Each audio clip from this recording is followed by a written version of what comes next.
situation where it looks like all hell and broke loose, and it seems like God has forgotten about you. And I'm 51 years old, but there's been times in my life that I went through a series of hell for almost 20 years of my life.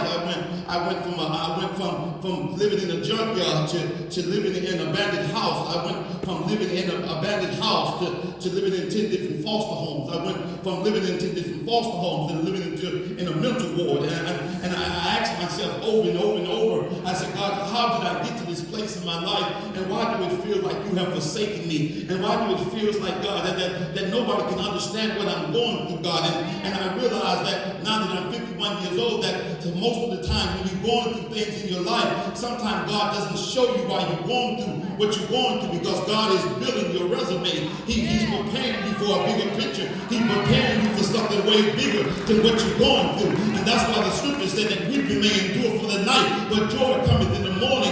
And that's the reason why no matter what you're going through, you have to learn how to hang in there, even when difficult times, even when money gets tight, even when friends turn their back on you, even when family members walk out of your life. You got to be willing to stand tall through it all. You got to be willing to tell yourself that it's not going to always be like this. You got to be willing to tell yourself it's just a matter of time before God turns my situation around. And I wish I can find somebody in here that can understand that you are getting ready to come out of all the hell that you're going through, that God has made you a promise with your name on it. God has declared that I know the plans I have of you, a plan of good and not of evil, to give you an expected end. And I'm talking to anybody in here.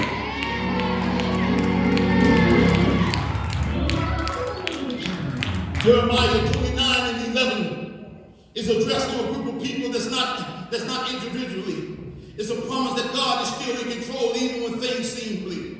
It's a promise that even though things might not make sense right now, and God's plans are still good. The verse is giving hope to a group of people that are struggling with understanding what God is doing. And I know that some of you in here right now may be going through some hell right now, and you've been asking yourself over and over and over, God, what is you doing with my life? I just don't understand why I'm going through what I'm going through. I don't understand why they're lying on me. I don't understand why I'm the subject of their conversation. I don't understand why they're jealous of me. All I ever tried to do is be a friend. All I ever tried to do is be there with them when nobody was there. And all of a sudden now, God, you have blessed me. And all of a sudden now, it seems like I got all hell on my side. And I'm trying to figure out, God, what are you doing with me? I just don't understand why I'm going through what I'm going through. I wish I could find somebody that can testify this morning that, God, I feel the same way. There's times in my life I just don't know what you're doing. There's times in my life it feels like you're more a curse than a blessing to me. But God, I heard Mama say, you might not be there when I want you, but you're always on time. Is anybody in here? Are you going through something right now and you just don't understand what God is doing? God told me to come here today and tell you I know the plans I have of you, a plan of good and not of evil, to give you a expected end. Is anybody in here that I'm talking to that you're going through a defining moment and it looks like hell is breaking loose? God told me to tell you I'm coming through. Clap your hands and give God some praise. Hang in there. Look at your neighbor and tell him, don't you dare give up. Don't you dare throw in that towel. God, my God, hang in there. Tell him hang in there. I know it's tight right now, baby, but you hang in there. I know it looks like you ain't gonna make it, but you hang in there. It's just a matter of time.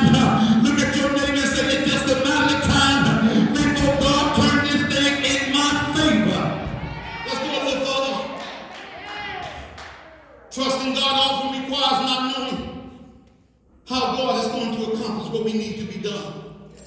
I want to read that to somebody again. Trusting God often requires not knowing. I can't talk about you, but I can talk about me. For 20 years of my life, I couldn't understand what God was doing with my life. God, I'm only a 13-year-old boy. I'm 14 years old, and I'm sitting here I'm sitting here shooting heroin in my veins at 13 years old. And I can't understand why as I'm going through what I'm going through. God, why do it feel like you have forsaken me, God? Why does it feel like, God, that you have turned your back on me? And maybe I'm the only one that has felt like that before. But I promise you, if you live long enough and you go through enough hell long enough, you're going to feel like God has abandoned you.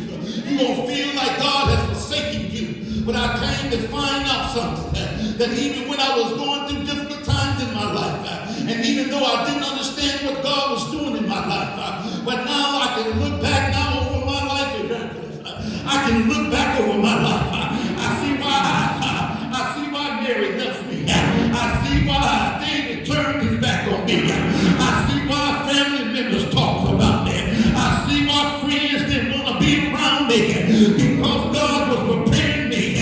He was raising me up to be what he called me to be. The Bible says that many of the affliction of the righteous, but God delivered them. God delivered them out of the altar. Look at your neighbor and tell your neighbor, don't you give up, baby. God didn't bring you this far, but you to fall down now. Look at your neighbor and tell your neighbor, God didn't bring you this far for him to turn his back on you. God didn't bring you this far for you to be laughed at and talked about. It's just a matter of time. You will be able to tell your haters you meant it for evil, but God meant it. But God meant it. But God meant it for my good. I come to tell somebody, if you just lift up your hands and be like David. David said, I will bless the Lord at all times.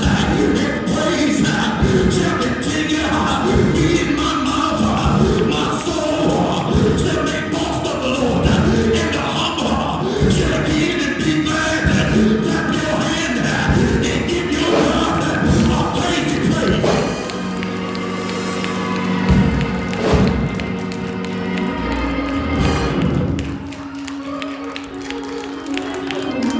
Hey, neighbor. Say, neighbor. Hang in there. Tell them again. Hang in there. Say, neighbor. God ain't finished with you yet. Hey, Jeremiah, he spoke these words to Jews who had been living under domination of the Babylonians. They were forced to leave their homeland and settle in a foreign country. Remember, these words were spoken to a displaced people. These words were spoken to a defeated people. This word was spoken to a depressed group of exile. The Bible said they hung up their praise with. But I come to tell somebody, no matter what you're going through, don't you hang up your praise. Be like Paul and Silas, while they were locked up in prison. They began to pray and sing hymns to God. No matter what you're going through, don't you hang up your praise. But the more you go through hell, the more you give God praise. Somebody give God some praise.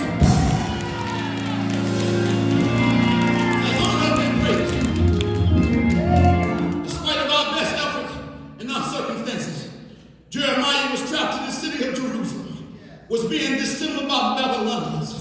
False prophets was telling people lies. They was telling people that God was coming in 2 years to deliver them. I come to tell somebody in here, don't you be listening to no false preachers, no false lies. They was telling the people that God was coming in 2 years, and he gonna take the yoke off of you. They was telling lies. You bring $100 and drop it on the altar, and God gonna go home and change all your situation. But the devil is a lie. There's some things, baby, you just gonna have to press your way through. There's some things, baby, you just gonna have to go through. And God is not gonna bring you out, but you're gonna have to learn how to adapt to the situation. Can I talk to somebody in here? So the Bible said that the leaders of the congregation was lying. They were saying to them, they was lying to the congregation.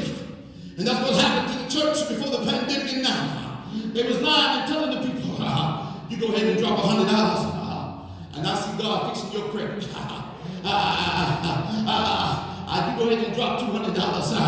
And the Lord told me He gonna heal your body. But the Bible says by His stripes you are healed. So it don't matter if you go $200 or $300. God ain't concerned with that. He died for you to be healed. He died for you to be set free. And the leaders of the congregation was telling the people lies. And they said God is coming in 2 years. And He will deliver you off what you're dealing with. But God said, I did not say that. And God said, tell the people that in 70 years I'm coming back to visit them. Number 70 represents 3 of a lifetime. In other words, God said, I'm going to come and see you in a lifetime. But until then, He said, build houses, get married, give your daughter to marriage. Because you're going to learn how to adapt. You have a seat. So what God was telling Jeremiah, He said, tell the people, tell them to get married. I'm in slavery, you tell me to get married. Tell them to get married. Well, tell them to have kids too. And tell them to give their sons and daughters in marriage. And also tell them to pray for the enemy that's holding them. That if they prosper, that you will prosper as well. So in other words, ladies and gentlemen, brothers and sisters, I'm talking to people that know how to do with just 1 pack of chicken and 1 box of macaroni. And yet feed 8 people. See, some of us know what to do with small stuff. And I'm talking to somebody that may not have much, but you can make what's doing with what you got. And God was telling Jeremiah to tell the people to make do, to make the best out of a bad situation. I couldn't believe this. When I got incarcerated, and there was certain life skills that I found out in the county jail. And the guy was in there, he said, I'm getting ready to go to the kitchen, and I'm getting ready to fry me up some bologna. I got a bologna sandwich. I said, you getting ready to do what? He said, I'm getting ready to fry me a bologna sandwich. I said, how you going to do that? He said, come here for me, get that roll of toilet tissue. So he got a roll of toilet tissue, and he began to wrap it around his hand. I said, what you about to do with that? He said, I'm making me a bomb. I said, you making you a bomb? He said, yeah, because I'm going to set it on top of the toilet. And I'm going to fry my bologna. Give me a hurry up. And so what he did, hold his microphone to my mouth. So he rolled the toilet tissue up, and he made him a bomb. And he broke the bomb, then he folded inside out. And I said, what you going to do now? He said, I'm going to put a fire underneath in the inside of it. I said, ain't this going to burn on the outside? He said, no, it's just going to burn in the inside. And that way I can roll my bologna over it, and I can cook it. And then I learned something, that they was making the best of a bad situation. Even though they didn't have no stove, even though they knew how to make things do. See, that's what I love about Big Mama. Big Mama knew how to go in the kitchen. When they looked like when nothing in the refrigerator, she knew how to go make that cheese that you got from CAC. And then she ought to get some rice. And then she get some slimy coquettes. And then she mix up and make some of that old thick syrup. And then all of a sudden she get a can and make some homemade biscuits. See, the old people knew how to make do with what they had. They didn't complain what they didn't have. They made do with what they had. And I'm talking to somebody in here. Somebody got to learn how to make do with what you got. We're complaining about what you don't got. And start thanking God for what you do got. Somebody give God some praise.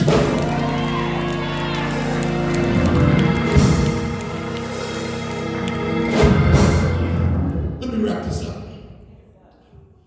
Let me wrap this up.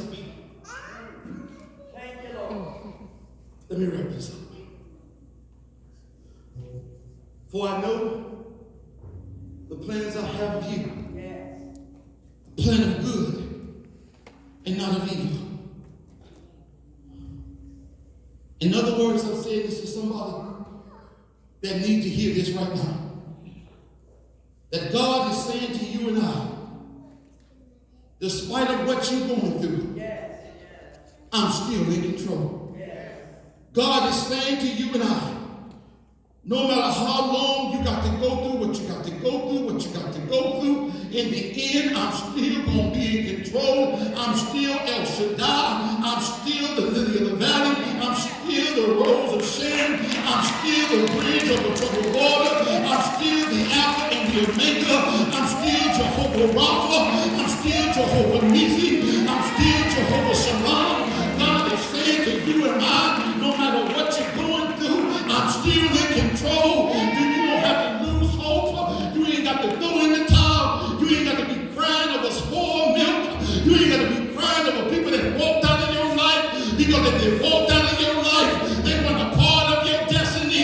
And you need to quit going back trying to get people that God has thrown out of your life. But you need to learn how to be grateful. You need to know how to lift your hand up and tell God, thank you.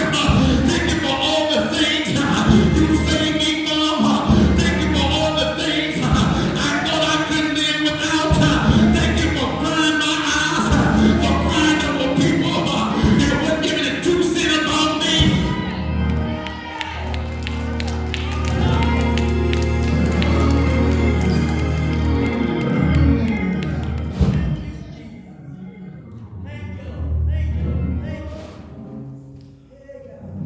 I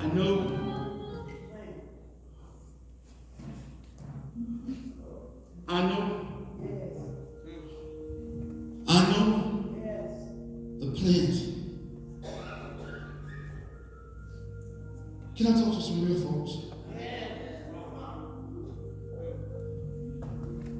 Sometimes when you're going through life, trials and tribulations, it looks like there's no end. Sometimes when you're going through,